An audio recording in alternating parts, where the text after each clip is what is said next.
Sintonizan Radio María. Les ofrecemos el programa Catecismo de la Iglesia Católica, dirigido por Monseñor José Ignacio Munilla.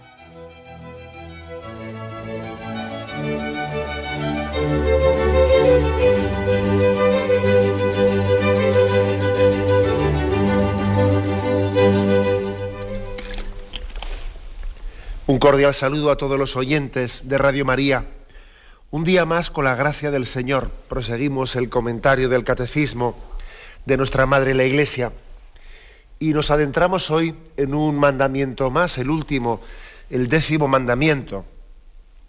Estamos en la tercera parte del Catecismo, lo recuerdo, es la parte del Catecismo que hace referencia a la moral, después de haber explicado nuestra fe, el credo, después de haber explicado los sacramentos. La tercera parte versa sobre la moral, sobre el seguimiento, el estilo de vida de los que seguimos a Jesucristo, los mandamientos. Y es el último de ellos el que hoy nos corresponde. Es verdad que el catecismo podía haber también explicado la moral cristiana siguiendo otras pautas, por ejemplo, a través de las virtudes. Podía haber seguido un esquema a través de las bienaventuranzas. Ha seguido el esquema de los mandamientos, de los 10 mandamientos. Quizás porque sea el más pedagógico, el que más detalla o esquematiza las cosas. Pero sin duda alguna, siga uno, pues la estructura que siga para explicar la moral cristiana, pues evidentemente la aborda en su conjunto, no únicamente habla de mandamientos, sino que integra también los conceptos como virtudes, como gracia, etcétera. Es la vida en Cristo. Me parece muy bonito, muy significativo el título que el catecismo ha puesto a esta tercera parte del catecismo, ¿no? La vida en Cristo. Vivir en Cristo. Esa es la moral cristiana. Bien, digo que nos toca el 10º mandamiento. Me imagino que la formulación con la que la mayoría hemos aprendido los 10 mandamientos, la más tradicional, la formulación, digamos, memorística, que más nos ha ayudado es esa que dice: amarás a Dios sobre todas las cosas, no tomarás el nombre de Dios en vano, santificarás las fiestas, honrarás a tu padre y a tu madre, no matarás, no cometerás actos impuros, no robarás, no dirás falsos testimonios ni mentirás, no consentirás pensamientos ni deseos impuros. Y por último, el 10º mandamiento, que es el que hoy comenzamos: no codiciarás los bienes ajenos. Este es el 10º mandamiento que explica el catecismo a partir del punto 2534. Como siempre hace, introduce este mandamiento, como ha hecho con los 9 anteriores, proponiéndonos unos textos bíblicos del Antiguo Testamento y del Nuevo Testamento. Del Antiguo Testamento son 2, uno del libro del Éxodo y otro del Deuteronomio, que dicen: no codiciarás nada que sea de tu prójimo.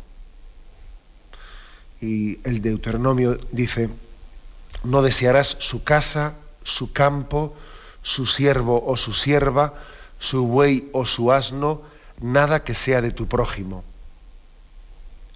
Y el texto del Nuevo Testamento, que es del Evangelio de San Mateo, dice: donde esté tu tesoro, allí estará también tu corazón. El hecho de que se propongan pues unos textos del Antiguo Testamento y del Nuevo Testamento subraya el hecho de que los mandamientos que Yahvé le entregó a Moisés al realizar esa alianza, esa es una alianza que no concluye, o sea, que no caduca al llegar Jesucristo. Todo lo contrario, los 10 mandamientos alcanzan su culmen en Jesucristo. Sería, por lo tanto, pues falsa esa imagen que a veces se escucha por ahí, ¿no? No, es que los mandamientos es cosa del Antiguo Testamento. Jesucristo, él vino a predicar las bienaventuranzas, no los mandamientos. No es verdad. No es verdad. Jesucristo vino a dar pleno cumplimiento a los mandamientos. Y no nos olvidemos que en el encuentro con aquel joven rico, cuando le preguntó qué tengo que hacer para llegar a la vida eterna, Jesús le recuerda que siga el camino de los mandamientos. No hay que oponer, pues, mandamientos a bienaventuranzas. No es así, ¿eh?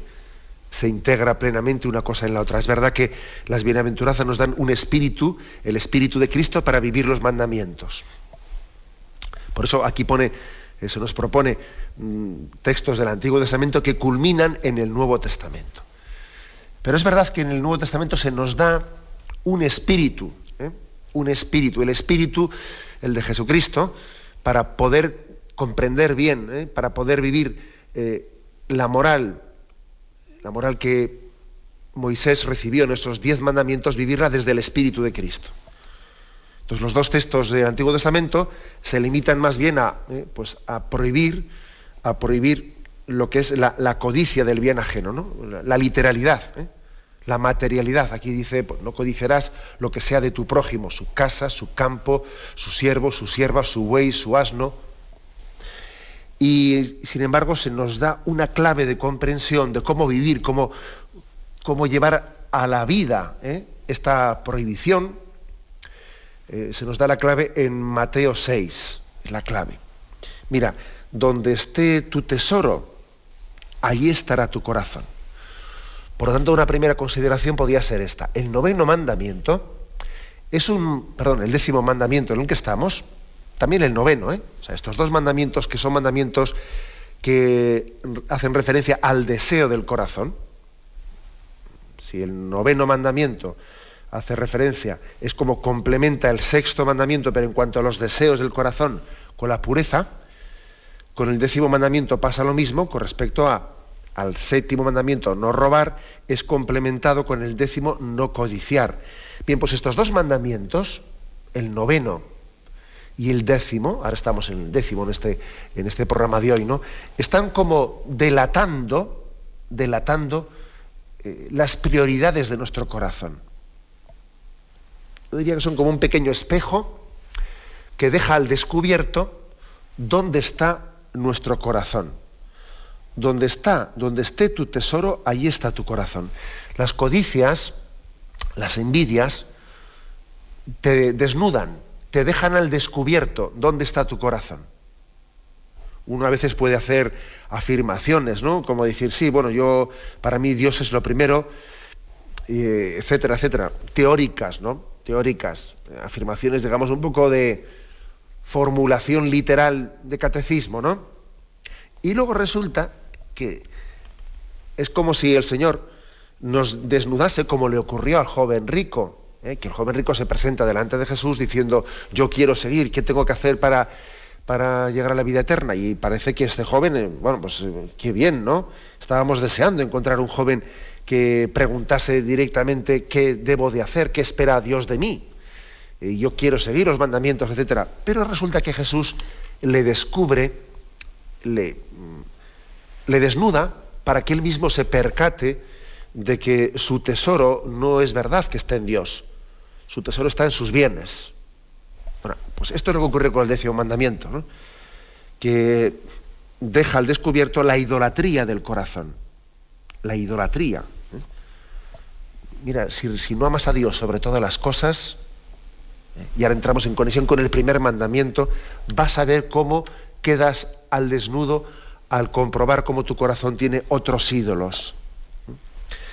Todos los mandamientos están en una perfecta conexión con el primer mandamiento.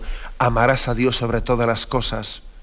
Cuando Dios no es nuestro tesoro, enseguida por aquí o por allá aparecen las idolatrías. Es así la cosa, ¿eh? O dicho de otra manera, el corazón no se puede estar en el aire, ¿eh? No se puede sustentar el corazón en el vacío, ¿no? Eso es imposible. O el corazón está en Dios, o amando al prójimo y a Dios, o de lo contrario se va fabricando inexorablemente sus idolatrías. Por eso que es tan falso eso de la famosa ética horizontal, ¿no? Esa ética intrascendente. No, usted, o sea, es que no es posible, ¿no? Eso no es conocer al hombre real, no es conocer la dinámica del corazón del hombre. Si se pretende una ética horizontal en la que dice, mira, lo importante es que tú tengas una vida moderada, que tú moderes las atracciones que tu corazón recibe, que tengas una templanza de moderación de los gustos sensibles, procurando evitar desórdenes, etcétera, etcétera, ¿no? Pero cuando se intenta, ¿no?, presentar como ideal esta ética horizontal, intrascendente, o sea, no sobrenatural, no argumentada, ¿no?, en el amor a Dios sobre todas las cosas, es que eso fracasa. El corazón, cuando se le intenta, ¿no?, pues desapegar de las idolatrías, ¿no?, de entregarse inmoderadamente a los bienes de esta vida, el corazón no puede estar en el vacío. El corazón o está en Dios, o de lo contrario se fabrica ídolos. Y eso lo vemos en nuestra propia vida. Es decir, la causa principal de nuestro pecado contra cualquier mandamiento está en el pecado contra el primer mandamiento. Eso es obvio. Es decir, la raíz última de que pequemos está en no amar a Dios sobre todas las cosas, en que Dios no ocupe nuestro corazón plenamente. Entonces, cuando Dios no llena plenamente nuestro corazón, o sea, lo llena en teoría, sí, porque confesamos a Dios en teoría, pero claro, no vitalmente, no afectivamente, no existencialmente, ¿no? Entonces, claro, pues ya estamos buscando compensaciones, tubos de escape, y bueno, buscamos una compensación, esta, la otra, bien sea pues en los bienes materiales, bien sea en la impureza, bien sea en la vanidad, pero tubos de escape, como ese refrán que me lo habéis escuchado más de una vez, ¿no? El dinero no nos hace felices, pero es lo único que nos compensa de no serlo, y ya estamos buscando compensaciones, ¿no? Bien, pues esta es la presentación que hace el catecismo de este primer mandamiento. ¿Cuál es la conclusión lógica? Pues es una llamada a la conversión del corazón, a que nuestro corazón esté en Dios. El hombre ha sido creado con una dignidad tal, Dios nos ha creado con una dignidad tal, de manera que cuando el hombre se arrodilla ante lo que no es Dios, se esclaviza. El hombre únicamente se hace grande cuando se arrodilla ante Dios. Sin embargo, si se arrodilla ante los bienes creados, entonces resulta que se está esclavizando. Y se cosifica. Si el hombre se apega a los bienes materiales, estamos hablando del mandamiento que dice no codiciarás los bienes ajenos, cuando el hombre desea de esta manera desordenada los bienes materiales, se cosifica, pierde su dignidad espiritual. Está perdiendo ese ser imagen y semejanza de Dios. La conclusión es a convertirse, o sea, seamos imagen y semejanza de Dios, que hemos sido creados para el amor.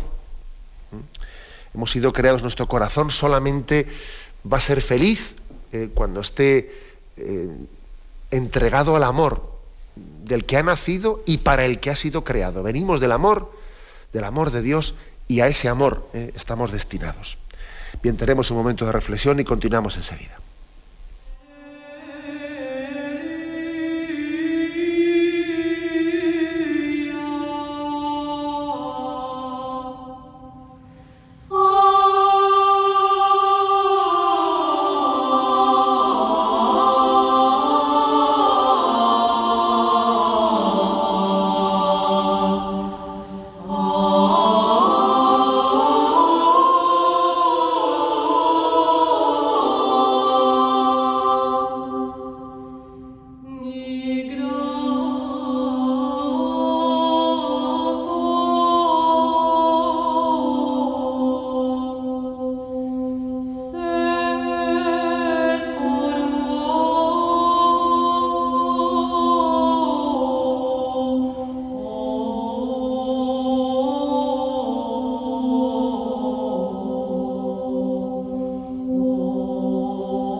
Escuchan el programa Catecismo de la Iglesia Católica con Monseñor José Ignacio Munilla.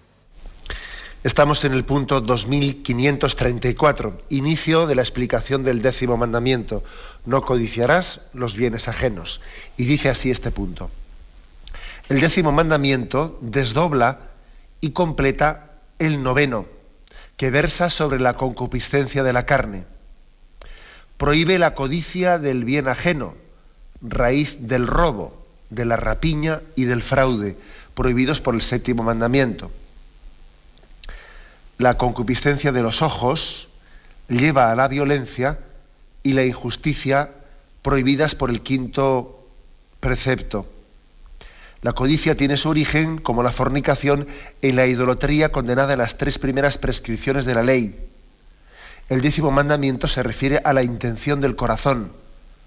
Resume con el 9º todos los preceptos de la ley. Bueno, algunos comentarios ya los hemos hecho en la intervención anterior, pero completamos lo que anteriormente habíamos dejado sin decir. Aquí dice que el 10º mandamiento desdobla y completa el 9º mandamiento. Porque el 9º mandamiento se refiere especialmente a la concupiscencia de la carne, lo que hace referencia a la sexualidad, hace referencia a los deseos impuros, mientras que aquí se hace referencia también a los deseos, pero a los deseos de bienes materiales, ¿no? Aquí hablamos de la codicia del bien ajeno, que es la raíz del robo. O sea, se distingue entre la concupiscencia, ¿no? Hay como distintas concupiscencias, ¿no? Distintos desórdenes, ¿no? La de la carne y la de los ojos. Dice aquí. Vamos a ver. Aquí se nos remite a un texto, primera carta de Juan, capítulo 2, versículo 16, que dice: no améis al mundo, ni lo que hay en el mundo. Si alguien ama al mundo, el Padre no está en él. Puesto que todo lo que hay en el mundo, la concupiscencia de la carne, la concupiscencia de los ojos y la jactancia de las riquezas, no viene del Padre sino del mundo. El mundo y sus concupiscencias pasan, pero quien cumple la voluntad de Dios permanece para siempre. Bueno, este es un texto de la primera carta de San Juan que nos ayuda a pensar qué tipo de desórdenes existen dentro de nosotros, ¿no?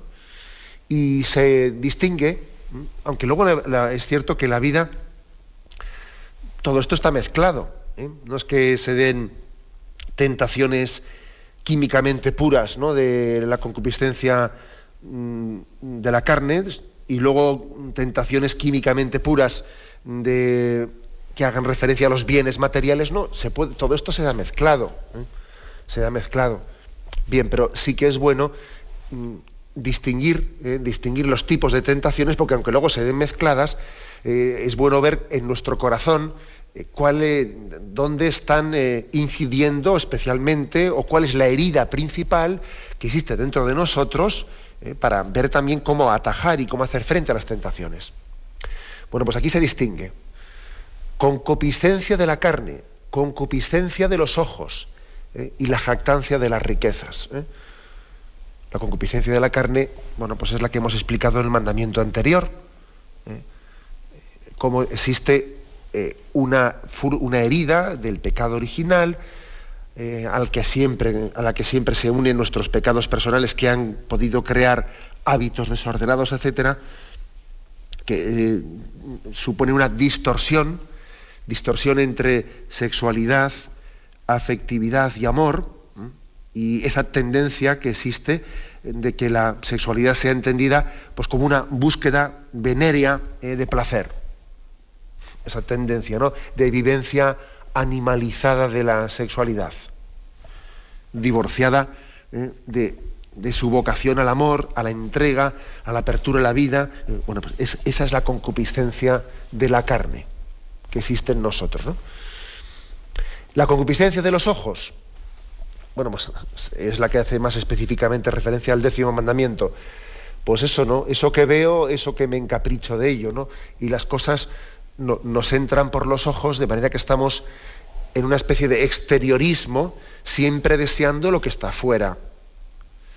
Y las cosas que vemos, fruto de nuestro pecado y de nuestra concupiscencia, tienen en nosotros como un reclamo que enseguida lo veo y lo quiero y lo deseo, y si esto yo lo tuviese, si otro lo tuviese, enseguida a uno le lleva a olvidar, ¿no? A olvidar, a minusvalorar lo que tiene, y ya está pensando en lo que no tiene, ¿no?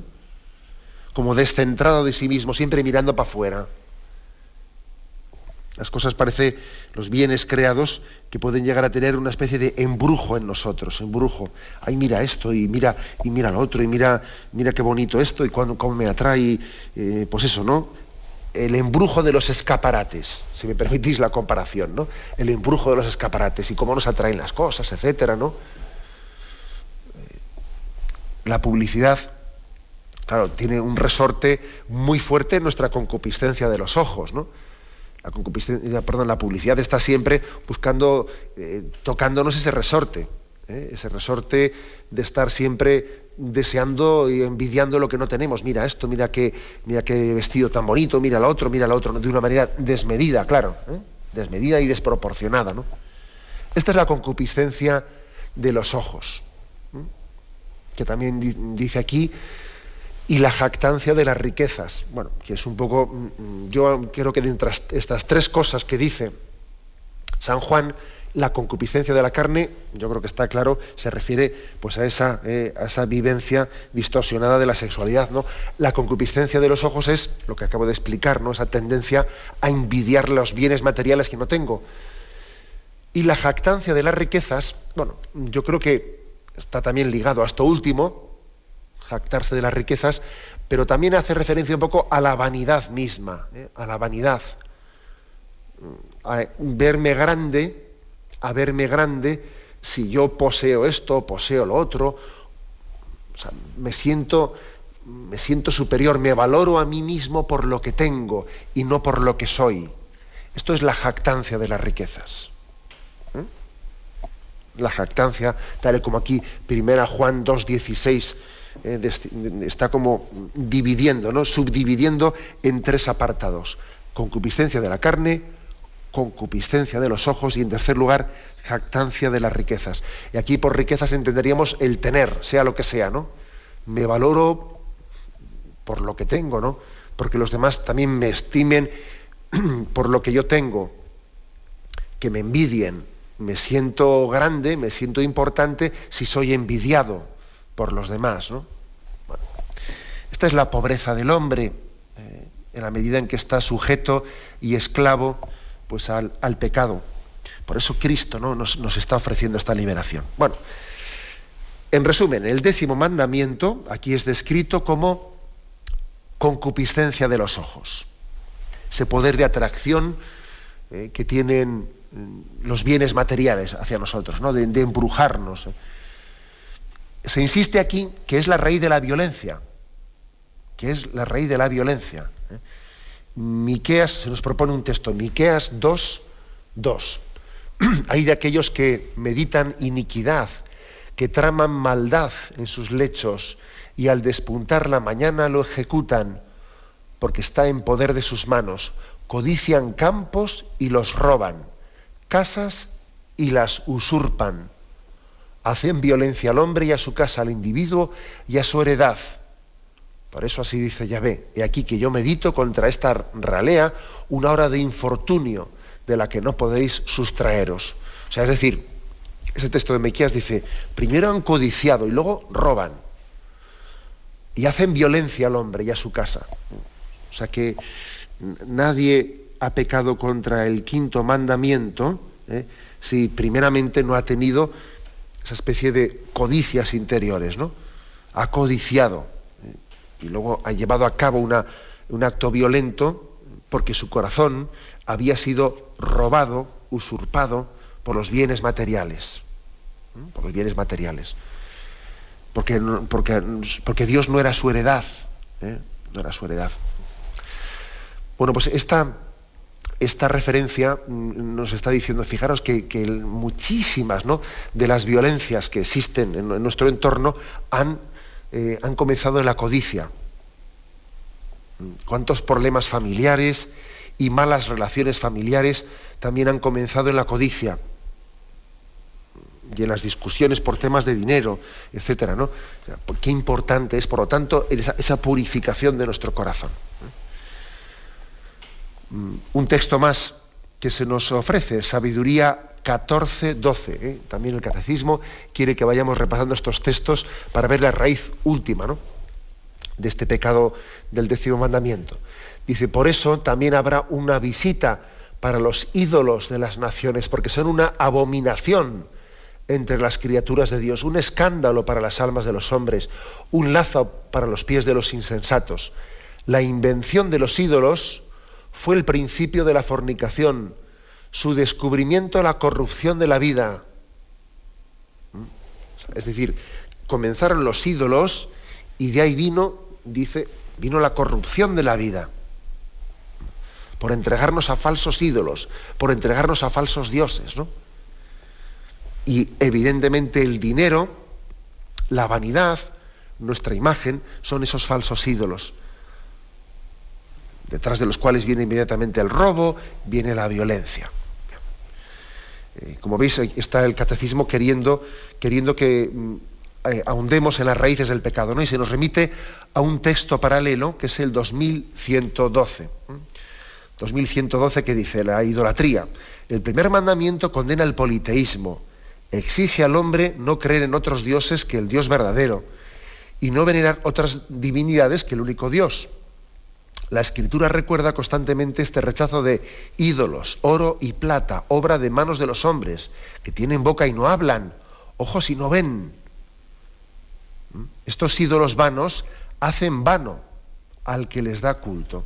O sea, es decir, nosotros hemos sido creados para adorar al Dios vivo, al Dios que es espíritu y verdad. Frente a esa tendencia siempre a figurarnos pues las divinidades que son de oro, que son etcétera, etcétera, ¿no? Siempre en la Sagrada Escritura vemos una tendencia de los profetas a intentar purificarnos de esa tendencia idolátrica que tenemos. Hay que tener un corazón puesto en Dios que es espíritu y verdad.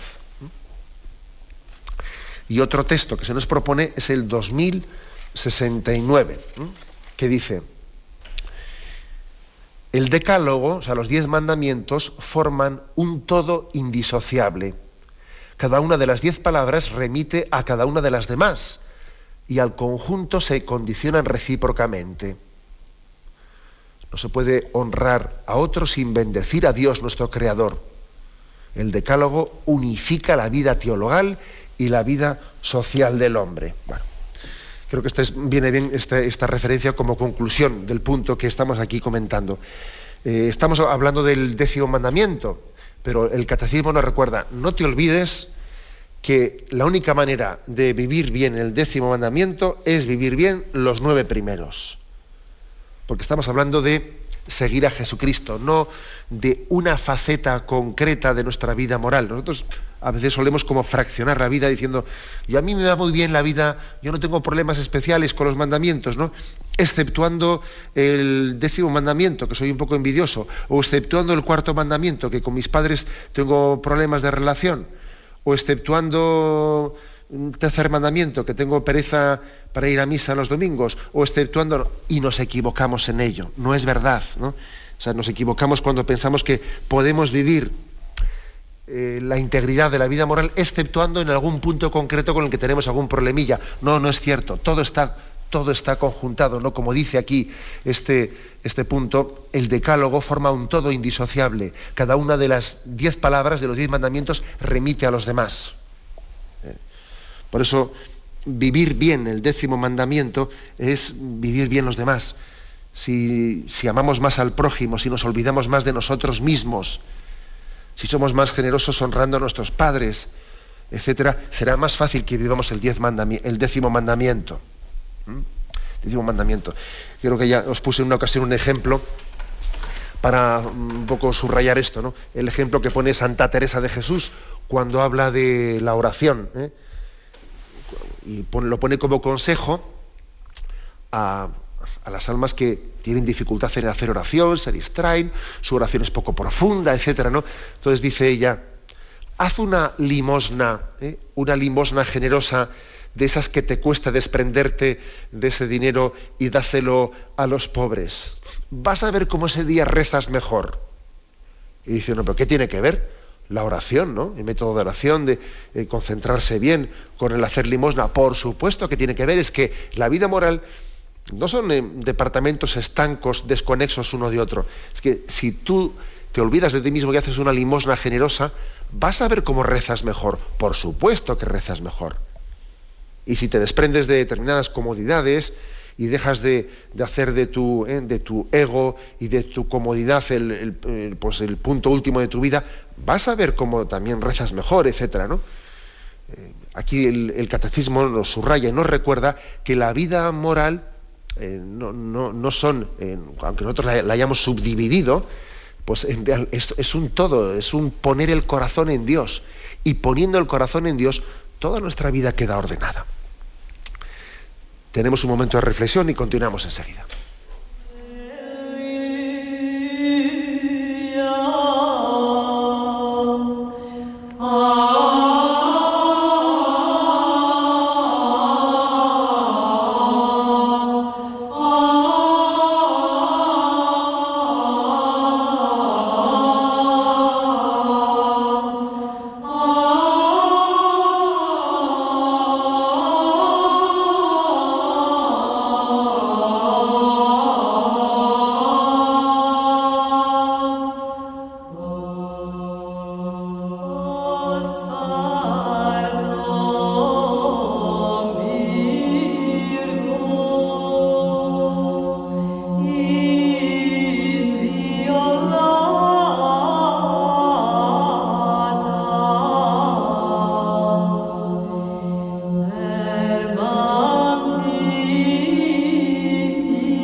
María se extienda.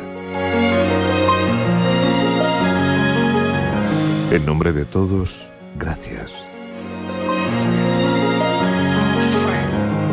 Radio María, la fuerza de la esperanza.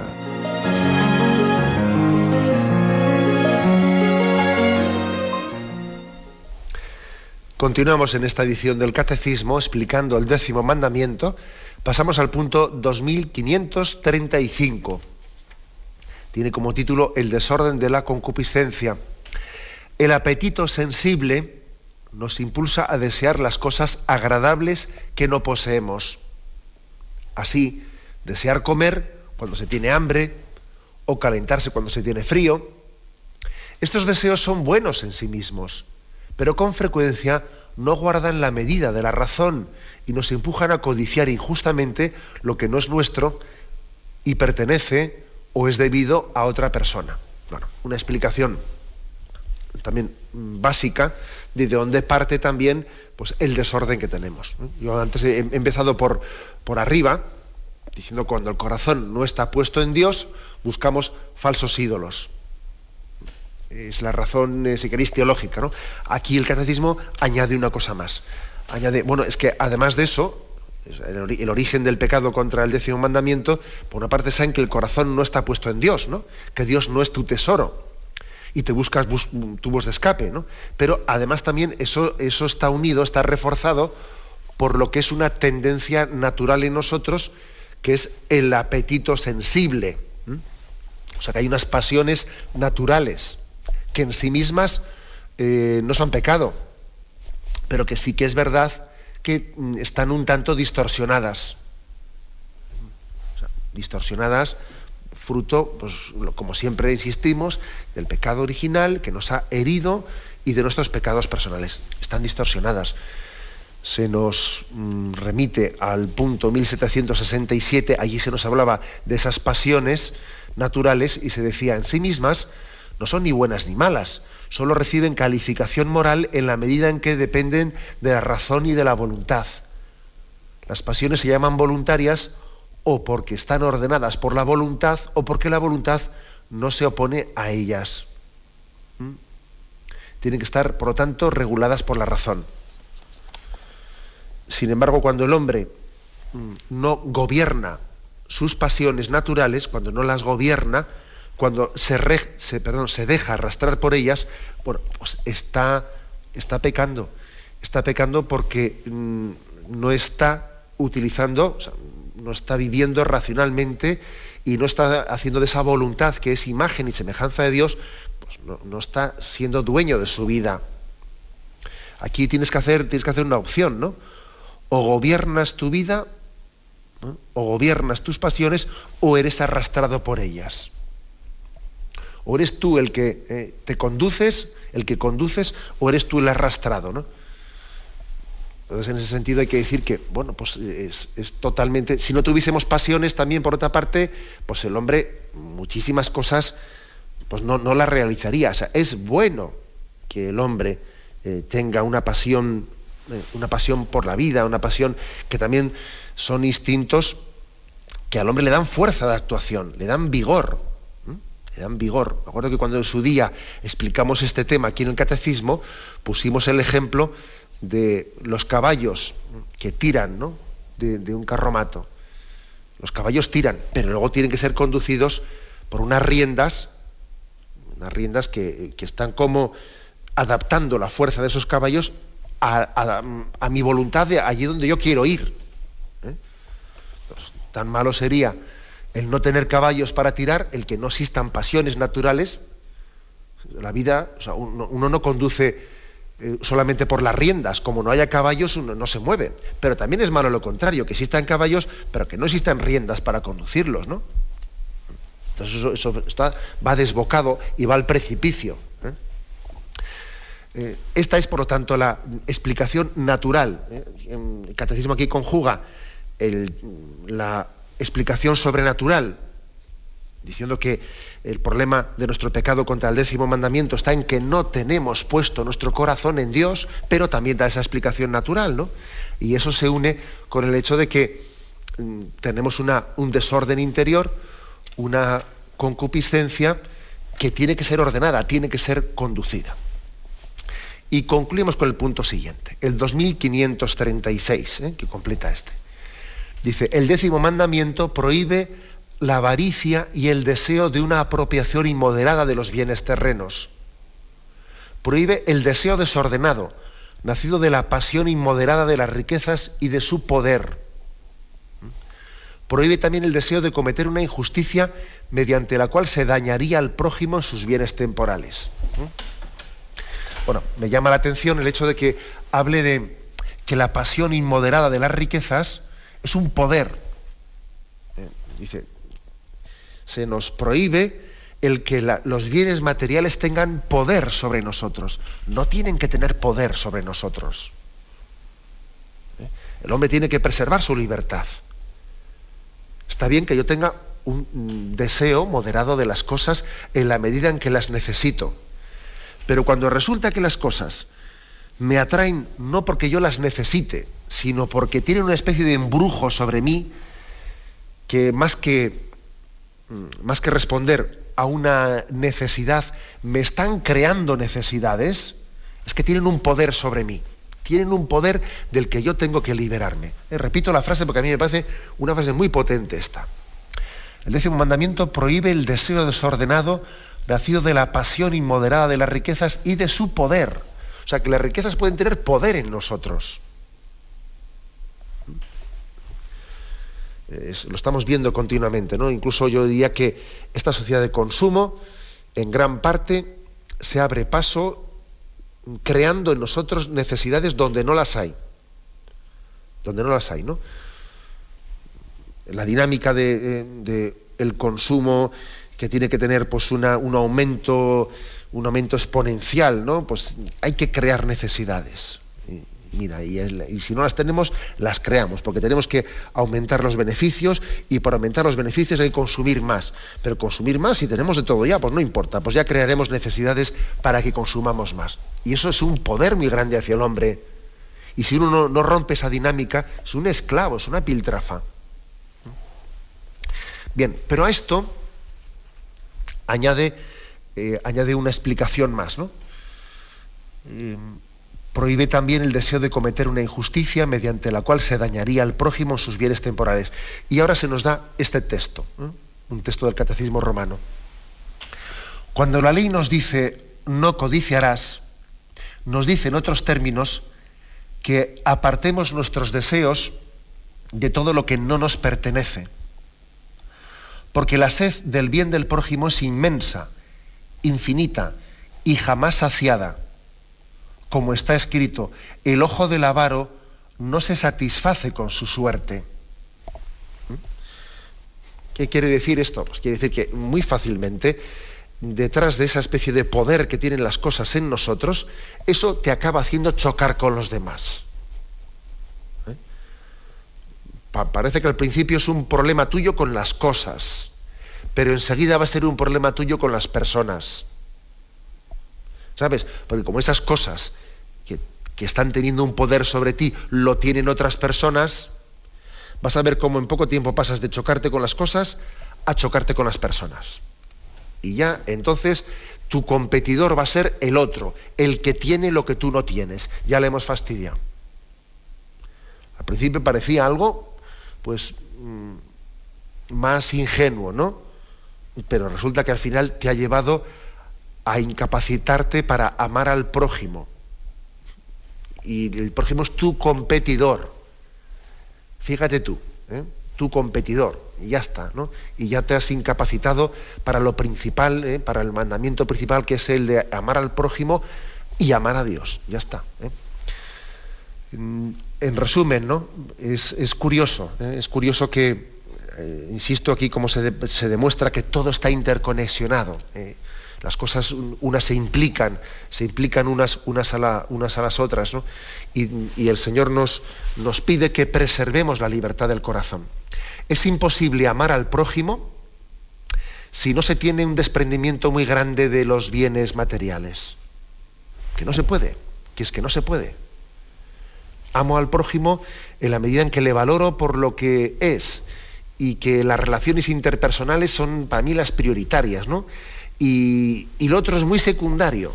Como resulta que los bienes materiales pasen a ser lo prioritario en mi corazón, el prójimo queda cosificado. Para mí el prójimo es alguien que tiene cosas. La cosa es así de dura. Sin embargo, cuando tenemos un desprendimiento de los bienes materiales, a mí me importa muy poco que el prójimo pues tenga muchas cosas, más que yo, menos que yo, y ¿qué más dará? Yo en el prójimo veo una persona, no alguien que tiene cosas, ¿no? Uno podrá decir, pues eso es obvio, ¿no? Sí, es obvio, pero a ver quién de nosotros, empezando por el que habla, es capaz de, cuando establece una relación personal, ¿no?, con alguien, de tener la libertad plena de que no te condicione para nada el hecho de que esa persona tenga una gran fortuna o el hecho de que esa persona sea pobre. O sea, le tratamos igual, le prestamos la misma atención. En nuestra agenda reservamos igualmente, ¿no?, indistintamente, sitio y espacio cuando vamos a hablar con una persona de las más ricas de nuestro pueblo, etcétera, o de los más menesterosos. O sea, le damos la misma importancia a esa persona, o nos condiciona totalmente los bienes que tiene. La afirmación parece obvia, pero luego resulta que la llevamos a nuestra vida diaria y claro que nos condiciona eso. La única manera de amar al prójimo es no codiciar los bienes ajenos. Como los codicies, tu relación con el prójimo ya está distorsionada. Ya está distorsionada. Y por lo tanto, fijaros cómo este 10º mandamiento nos está pidiendo, o sea, nos está poniendo en camino de hacer lo más importante que tiene que hacer el hombre, que es amar. Es amar. Y si se codicia, no se ama. No se ama. Se es arrastrado, se es poseído. Los bienes tienen poder sobre ti. Lo vamos a dejar aquí. Si Dios quiere, a partir de mañana continuaremos la explicación de qué es la envidia y cuáles son los resortes que tiene dentro de nosotros. Ahora damos paso a la intervención de los oyentes. Podéis llamar para formular vuestras preguntas al teléfono 917-107-700. 107 700.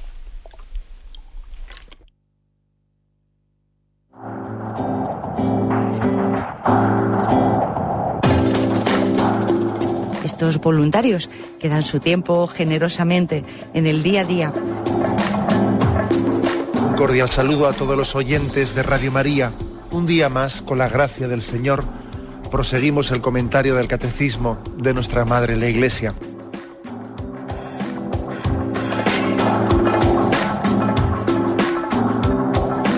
Porque le has quitado la única manera de protesta que tiene. O sea que cuando hay un dolor fuerte no hay que tomar analgésicos, hay que ir directamente al médico.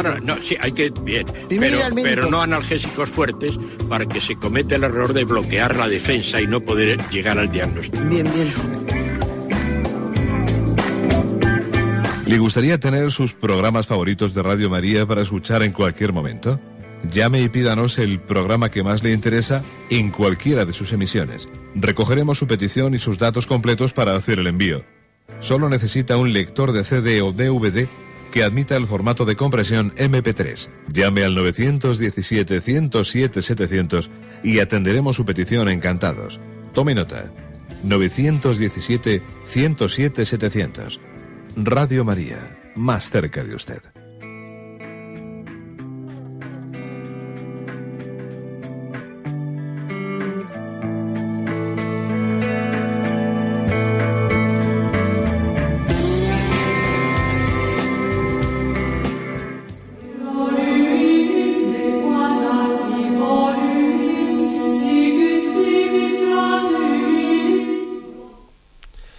Sí, buenos días, ¿con quién hablamos? Mire, soy Ana de Valladolid. Sí. Las preguntas que le voy a hacer hoy, perdone, pero no he podido hacer las días anteriores. De acuerdo. Porque no corresponden a este mandamiento. Le voy a preguntar, si una pareja de novios se declara una enfermedad degenerativa grave, y pues una esclerosis, una cardiopatía intensa, y deciden a pesar de ello casarse.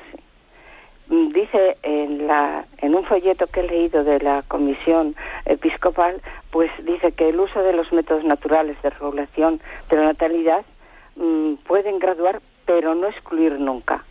Entonces ellos, a pesar de la gravedad, deciden casarse. ¿Pueden usar los métodos naturales? Sí, vamos a ver, yo creo que su pregunta es la siguiente, ¿no? O sea, por supuesto que ellos, vamos a ver, la cuestión es la siguiente: un matrimonio que estuviese totalmente cerrado a la vida, podía ser motivo de nulidad, ¿de acuerdo? Podía ser motivo de nulidad el que estuviese cerrado a la vida.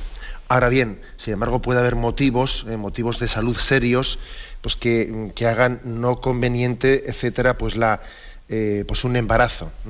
Y entonces, por eso ese folleto usted ha visto una frase en la que dice: no será de recibo que haya un rechazo o una exclusión total, ¿no?, de la vida, pero sí puede haber motivos para regular el número de los hijos, o tener una familia más corta en vez de más amplia. Entonces, en ese caso concreto, que parece que es el que usted, ¿no?, haya hablado por esa esclerosis o por otro tipo de enfermedades, estará justificado el que se regule el número de los hijos a través de medios honestos, como son los métodos naturales, ¿no?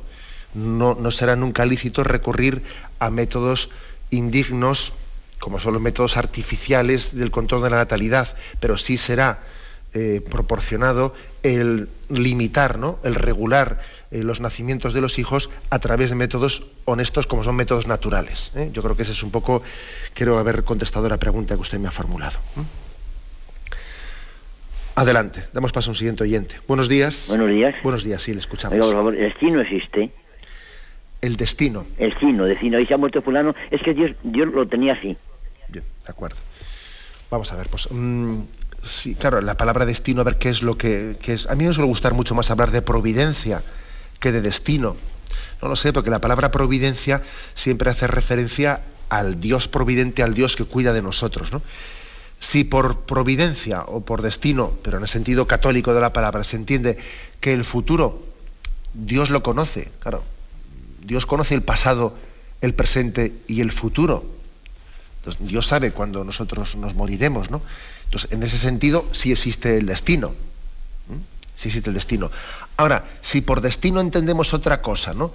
Entendemos el hecho de que, independientemente de nuestra fidelidad a Dios, independientemente de que nosotros queramos seguirle, pues hay una especie de ciego destino que hace inútil, innecesario, ¿no? Pues ineficaz el deseo del hombre de seguir a Dios, porque es que inevitablemente hay un ciego destino que le va a llevar por otro camino. Bueno, pues entonces eso no tiene nada que ver con la providencia divina, ¿eh? Yo creo que hay que hacer referencia más a la providencia. Dios sabe cuál va a ser nuestro futuro, pero al mismo tiempo ese saberlo no nos quita nuestra libertad, sino todo lo contrario, la potencia. Intenta conducirnos por el buen camino, ¿eh? Eso creo que es la clave. Damos paso a una siguiente llamada. Buenos días. Buenos días. Sí. Me refiero, es tan intenso que habría una cantidad de proyectos todos muy interesantes, pero hay una que es la creación de un hábito. Partiendo del principio de Santo Tomás de Aquino, me parece que era, de que el hombre anda a hacer como una tabla rasa en la que no hay nada escrito. Entonces empiezan a meternos por los medios de comunicación esto. Entonces esto lo crean primero como hábito y después como necesidad. Ese es el problema que tenemos en la sociedad actual. No sé cómo podríamos hacer los padres y yo ya los abuelos para que nuestros hijos no estuvieran sujetos a ese medio tan peligroso de ir metiéndoles necesidad, indiferencia. ¿Qué podemos hacer los padres? ¿Qué podemos hacer los abuelos? Pues la verdad es que la pregunta que hace el oyente es muy práctica, muy práctica. Yo estoy totalmente convencido de que una pedagogía realista hoy en día tiene que educar en la austeridad. Y es imposible educar en la austeridad si no sabemos mortificarnos en nuestros deseos, si uno no sabe de manera concreta y práctica renunciar a caprichos. Yo eso creo que es una cosa que recuerdo una religiosa,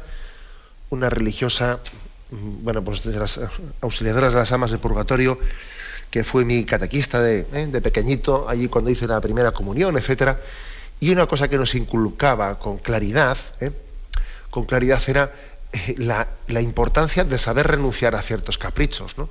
Incluso nos proponía que todos los días hubiésemos renunciado a algún pequeño capricho, a algún pequeño deseo, ¿no? Si eso no lo, como una pedagogía habitual, ¿no?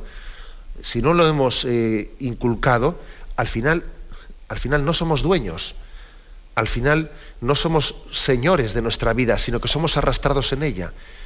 Somos perfectamente manipulables, ¿no? Por un bombardeo de incitaciones que nos crean necesidades allí donde no las hay.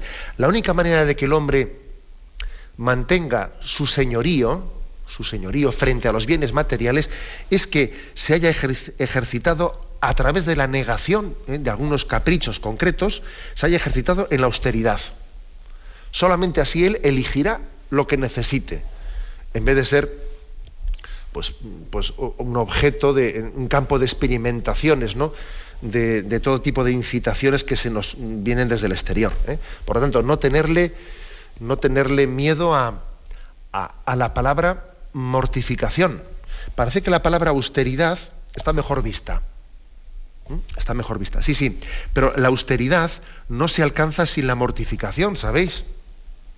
Es imposible que alguien sea austero, comedido en la utilización de los bienes materiales, si no ha sabido negarse a sí mismo caprichos, cosas, atracciones sensibles. O sea, no es posible.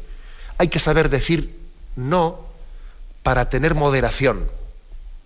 Pero además decir no solamente en teoría, sino en la práctica, ¿eh?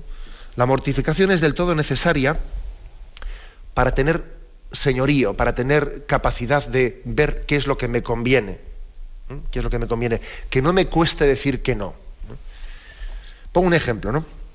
Imaginaros que a una persona pues le pones tú en una cuesta muy, muy empinada y le dejas en medio de esa cuesta, ¿no? Y le dices, a ver, eres libre para ir hacia donde quieras. Te dejo en medio de esta cuesta, que es una pendiente en un monte tremendo, ¿no? Si quieres vas para arriba, si quieres vas para abajo. Eliges tú. Sí, de acuerdo, eliges tú, pero lo más probable es que vaya para abajo, ¿sabes? Porque claro, es muy duro ir para arriba. Y además está cansado, y etcétera, etcétera, etcétera. Él teóricamente elige, pero como no esté muy educado en la capacidad de ascender, como no se haya ejercitado, ¿no? Lo más fácil es que vaya hacia abajo. Así también nos ocurre a nosotros. Para ser austero, para elegir bien, tú tienes que haberte educado en negarte los caprichos. De lo contrario, al final lo que harás será cualquier proposición que te hagan, te vas a sentir apegado a ella, no vas a tener la distancia necesaria. Bueno, pues tenemos el tiempo concluido. Me despido con la bendición de Dios Todopoderoso, Padre, Hijo y Espíritu Santo. Alabado sea Jesucristo.